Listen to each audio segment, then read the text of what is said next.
Hi అండి, అందరికీ good evening. Welcome back to our channel నాను క్రియేషన్స్. ఐ మమత. ఈరోజు అయితే ఒక సింపుల్ కుకింగ్ వీడియో అండి. ఈరోజు పొద్దున షూట్ చేశాను. ఇక్కడ చూసారా, నేనైతే కందిపప్పు నానబెట్టి ఉడికిస్తున్నాను. ఒక 1 అవర్ టైం పడుతుంది, అందుకని చెప్పేసి నేను ఒక 7కే స్టార్ట్ చేశాను ఉడకబెట్టడము. ఇక్కడ వచ్చేసి రైస్ నానబెట్టాను.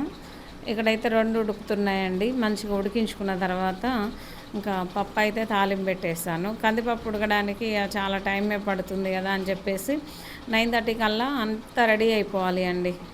ఇక్కడేమో కొంచెం ఇడ్లీ పిండి ఉంటేను ఇడ్లీ వేస్తున్నాను. నిన్నటి పిండి పట్టిన రోజే బాగుంటుందండి. ఇదైతే దోశల పిండి అయితే 3 రోజులైనా బాగుంటుంది, బట్ ఇడ్లీ పిండి అయితే నెక్స్ట్ డేకి పుల్లగా అయిపోతుంది ఇది.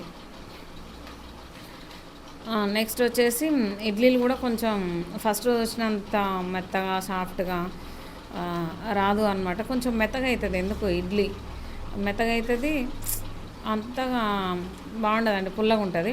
ఓకే ఫ్రెండ్స్, నేనైతే ఇడ్లీ అయితే పెట్టేశాను, అయిపోయింది. మా అబ్బాయికి కూడా తినిపించాను. మా అబ్బాయి స్కూల్కి వెళ్ళాలి కాబట్టి తినిపించాను అనమాట. 8:30 అవుతుండే. మా అబ్బాయికి నీళ్ళు కాగబెట్టి స్నానం అయితే చేయించాము. తర్వాత ఇడ్లీ తినిపించామన్నమాట. ఇక్కడేమో చింతపులుసు తీస్తున్నాను నేను.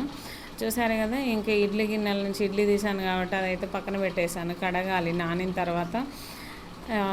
అది నానడం అనేది పెద్ద పని అండి, అసలు నానదు. ఒక 2-3 అవర్స్ అట్లా నానబెట్టేస్తాను.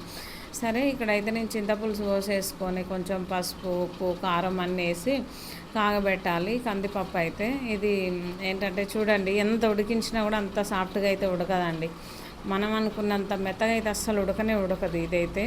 ఇంకా కొంచెం ఉంది, అది నేనైతే నా ఒక్కదాని కొరకు కందిచారు చేసుకుంటాను. బాగుంటుంది కందిచారు అంటే. వేయించి మెత్తగా మిక్సీ పట్టుకొని పౌడర్ లాగా ఉల్లిగడ్డలు, ఎల్లిపాయలు, కరివేపాకు, స్ప్రింగ్ ఆనియన్స్ ఉంటాయి చూసారా, ఉల్లికాడలు, అవి వేసుకొని చేసుకుంటే ఎంత బాగుంటుంది అంటే అంత బాగుంటుంది. 3 డేస్ వరకు కూడా ఖరాబ్ కాదండి. నేను ఒక రోజు అయితే చేసుకుంటాను, చాలా బాగుంటుంది టేస్టీగా. ఇక్కడైతే నేను కొంచెం కారం వేయాలి, ఇందులో వేసి ఇదంతా కూడా మంచిగా కాగబెట్టాలి అండి. తర్వాత తాలింపు చేయాలి. టైం వచ్చేసి ఇంకా 8:45 అవుతుంది, టైం అయితేనే ఉంది అండి. మా అబ్బాయిని అయితే స్కూల్కి పంపించేసాము ఆల్రెడీ. లంచ్ బాక్స్లోకి మా అబ్బాయికి బిస్కెట్స్ అయితే పెట్టాము. ఇంకా ఆయనకి సీరియస్గా క్లాసెస్ అనేది స్టార్ట్ అవ్వలేదన్నమాట. న్యూ జాయినింగ్ కాబట్టి ఒక 2 డేస్ అయింది. వీక్ డేస్ అట్లా టైం ఇస్తారు మామూలుగా పిల్లలు కాబట్టి. ఇప్పటి నుంచి చెప్తే స్కూలు క్లాసెస్ రారు అని చెప్పేసి అట్లా ఒక వీక్ డేస్ టైం ఇస్తారనమాట. ఓకే ఫ్రెండ్స్, అందుకే లంచ్ అయితే ఏం పెట్టలేదు. ఒక 2-3 అవర్స్ అట్లా ఉంచేసి తీసుకొస్తున్నాను. ఇక్కడేమో పప్పు తాలింపు పెడుతున్నాను అనమాట. ఇక్కడ చూడండి, కొంచెం ఆయిల్ తీసుకున్నాను. జీలకర్ర, మెంతులు, ఎండుమిర్చి, ఎల్లిపాయలు, ఆనియన్స్ అయితే వేస్తున్నాను అనమాట. కరివేపాకు లేదు అండి. మొన్న మార్కెట్లో తీసుకుందాం అనుకున్నా కానీ అంత మంచిగా అనిపించలేదు నాకు. నేనైతే ఇంకా ఫ్రెష్ కరివేపాకు నాకు ఎక్కడ కనిపించలేదు. స్టార్కి వెళ్ళినప్పుడు తెచ్చుకోవచ్చులే అని చెప్పేసి వదిలేసి వచ్చాను. కానీ ఈరోజు పప్పు వండాల్సి వచ్చింది, కరివేపాకు లేకుండే. ఓకే, కొంచెం పసుపు వేసుకుందాము లైట్గా వేసుకొని ఇదంతా మంచిగా కొంచెం ఆయిల్లో కొద్దిగా ఉడికిస్తే చాలు. ఇవన్నీ చూసారు ఆనియన్స్ ఎంత లడ్డుకి కట్ చేసి వేసుకుంటే అంత బాగుంటుందండి. పప్పులో తీయగా ఉంటాయి, భలే ఉంటాయి, మంచిగా అనిపిస్తుంది. తీయగా అంటే చక్కెర వేసిన లాగానో బెల్లం వేసిన లాగానో కాదు, అది వేరే టేస్ట్ అండి. ఆనియన్స్ బాగుంటాయి పప్పు చారులో వేసినవి.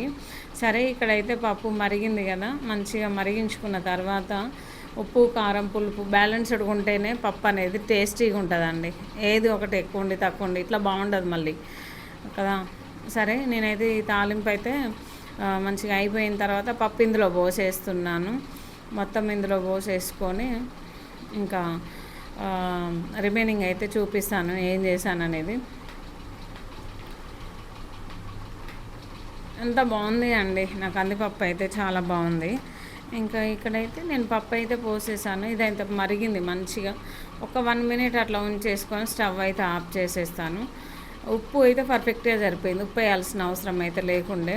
ఇంకా చూడండి ఎంత బాగుంది. కరివేపాకు వేస్తే చూడడానికి బాగా కనిపించేది, మంచి ఫ్లేవర్ కూడా వస్తుంది కదా, టేస్ట్ కూడా యాడ్ అవుతుంది కదా దాంతో. అది లేదు. ఓకే ఫ్రెండ్స్, ఇక్కడైతే నా పప్పు చారు అయిపోయింది.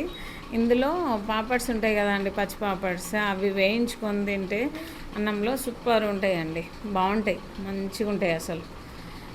ఓకే, ఈ మధ్య అయితే నేను పెసరపప్పు వండడం కంప్లీట్గా మానేశాను. చూడండి, నా కందిపప్పు చారు అయితే అయిపోయింది. ఇక్కడేమో ఒక 4 ఇడ్లీ ఉంటేను నిన్నట్లనే ఇడ్లీ చేశాను కదా, ఆ ఇడ్లీలోకి తినడానికి చట్నీ ఏం లేక నేను అట్లనే ఉంచి ఉంచి పడేసానండి. మామిడికాయ పచ్చడితో తింటే ఏం బాగుంటుంది కదా అని చెప్పేసి నా ఒక్కదాని కొరకు కొంచెం చట్నీ అయితే చేసుకున్నాను. చూడండి, ఈ విధంగా వచ్చింది. తాలింపు అయితే పెట్టట్లేదు అనమాట.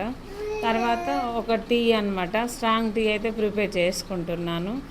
ఇంకా టీ తాగేసిన తర్వాత కొన్ని అంట్లు అయితే ఉన్నాయి, ఆ అంట్లు శుభ్రంగా క్లీన్ చేసేసుకొని ఇంకా ఉన్న పనులన్నీ చేసేసుకోవాలి అనమాట.